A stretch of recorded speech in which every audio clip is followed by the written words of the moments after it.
Firman Tuhan bilang gini, kasih itu murah hati. Dalam 1 Korintus 13 ayat 4, kayak ini belajar dalam hubungan. Orang itu bisa memberi tanpa kasih, tapi orang gak mungkin mengasihi tanpa memberi. Waktu Kak Heni pacaran sama Kak Jojo, Kak Heni care apa yang Kak Jojo butuh gitu, apa yang dia gak punya gitu. Justru kalau dalam hubungan, orang justru nyari apa yang kamu bisa kasih buat saya. Itu bukan kasih, itu matre. Tapi justru dalam hubungan ketika kita pacaran gitu, harusnya kita mikirin apa yang kita bisa bantu buat pasangan kita. Kak Heni nggak hitung-hitungan gitu. Kita pernah ngalamin masa-masa sulit waktu kuliah di Australia gitu ya. Kak Heni kerja dan bantu Kak Jojo juga gitu. Kita saling bantu gitu. Seringkali dalam pacaran orang hitung-hitungan gitu. Kayaknya pernikahan atau hubungan tuh dianggap udah kayak dagang gitu. Kalau kami berdua masuk dalam hubungan itu nggak mikir gitu loh, apa untungnya buat saya gitu. Kita saling memberi, dua-dua harus give in, bukannya taking but giving. Nah kalau kita tahu orang tuh nggak hitung-hitungan sama kita, ya berarti dia benar-benar cinta sama kita. Firman Tuhan dalam 1 Korintus 13 ayat 4 juga bilang gini, ia tidak cemburu, yang artinya dia tidak iri hati ya kepada pencapaian orang lain, kepada keberhasilan orang lain.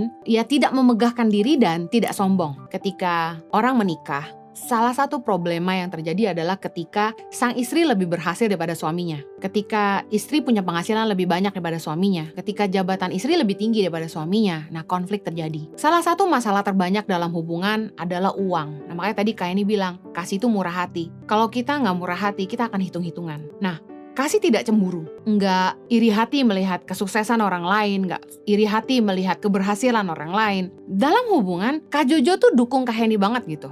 Kalian tahu bahwa di YouTube Kak Heni lebih dikenal, Kak Jojo dukung, malah support banget untuk pelayanan Kak Heni dan juga kita bangun sama-sama Impact Community Indonesia. Dia bantu mikirin, bahkan kerja lebih keras gitu. Mungkin kalau tanpa kasih akan jadi sesuatu yang negatif ya. Seorang suami akan merasa gengsinya terganggu, egonya terganggu, dia mungkin akan neken istrinya. Banyak suami-suami yang merasa jengkel melihat istrinya lebih berhasil. Dan juga tidak 100% salah suami ya, mungkin juga attitude istri yang merendahkan suami. Nah, tapi dalam hal ini kita belajar bahwa kalau kita mengasihi pasangan kita nggak perlu iri hati melihat siapa yang lebih berhasil. Mau yang laki-laki kah, mau yang perempuan sama aja gitu. Yang ada kita harusnya saling mendukung. Tidak memegahkan diri dan tidak sombong. Nah, Kak Heni juga nggak ngebangga-banggain di depan Kak Jojo. No, aku lebih banyak yang nonton nih khotbahnya, nggak gitu.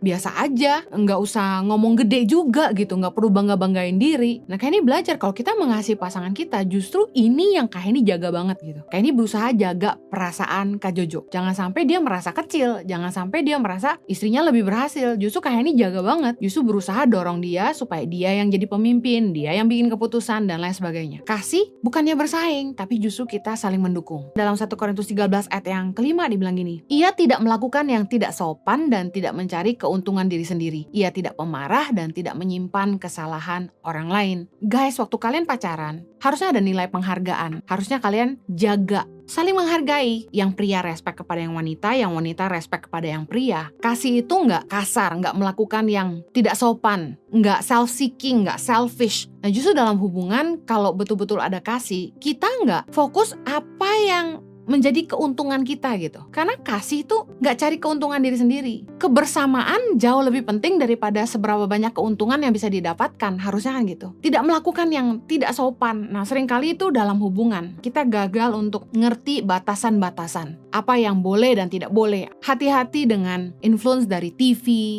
pengaruh budaya barat yang kita adopt. Dan seringkali kita berpikir itu lumrah. Padahal sebenarnya Indonesia tuh punya budaya yang bagus sekali. Nilai kekudusan tuh justru budaya timur banget. Kita menjaga sopan santun, gak berbuat yang tidak senonoh gitu kan. Jadi kita juga harus tahu batasan-batasan apa yang boleh dan tidak boleh dilakukan ketika kita masih dating gitu.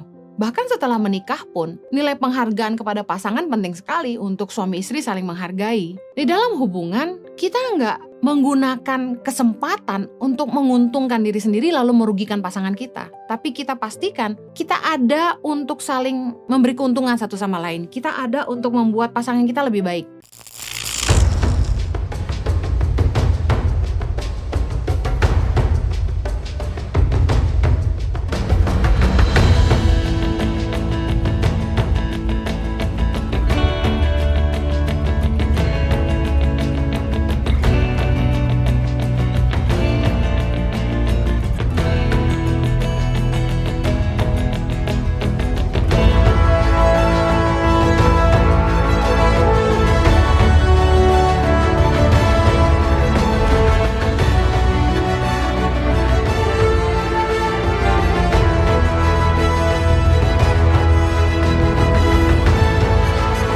Cerita anak pedalaman dalam meraih mimpi dan mengejar cita-cita bersama Tangan Pengharapan.